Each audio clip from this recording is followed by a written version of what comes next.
నేను మీకు గుర్తు చేస్తున్నా, యాది పెట్టుకోండి. ఇది రోజు సరిగ్గా 2 ఏళ్ళు అయిపోయింది. ఇంకొక 500 రోజుల్లో మళ్ళా కేసీఆర్ గవర్నమెంట్ రాబోతుంది. ఎక్కువ టైం లేదు, ఎక్కువ టైం ఏం లేదు. చూస్తుంటే పోతాయి. 500 రోజులు కళ్ళు మూసుకొని తెరిచే లోపల పోతాయి. మీరు ఎవ్వడు, ఏ రౌడీగాడు, ఏ గుండగానికి భయపడే అక్కర్లేదు. ఇప్పటికీ డిసెంబర్ వస్తే 2 ఏళ్ళు అయింది. ఆ తర్వాత 3 ఏళ్ళు ఉంది.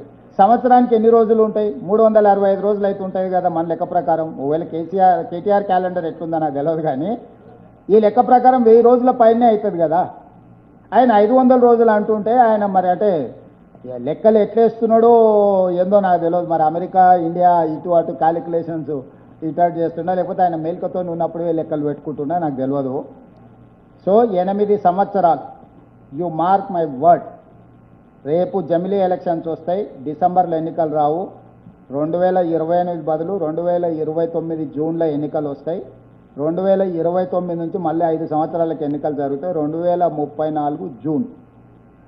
ఈరోజు నేను చెప్తున్నా, నవంబర్ 9, 2025, 2034 జూన్ నెల వరకు కాంగ్రెస్ పార్టీ తెలంగాణలో అధికారం ఉంటుంది.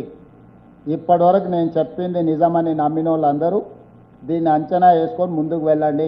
10 సంవత్సరాలు టీడీపీకి ఇచ్చారు, 10 సంవత్సరాలు కాంగ్రెస్కి ఇచ్చారు, 10 సంవత్సరాలు చంద్రశేఖరరావుకి ఇచ్చారు, 10 సంవత్సరాలు మళ్ళీ ప్రజలు మాకు అధికారాన్ని ఇస్తారు. ఈ 10 సంవత్సరాలలో 100 సంవత్సరాలకు కావాల్సిన అభివృద్ధిని, ప్రణాళికల్ని మేము రచిస్తాం, ముందుకు తీసుకెళ్తాం.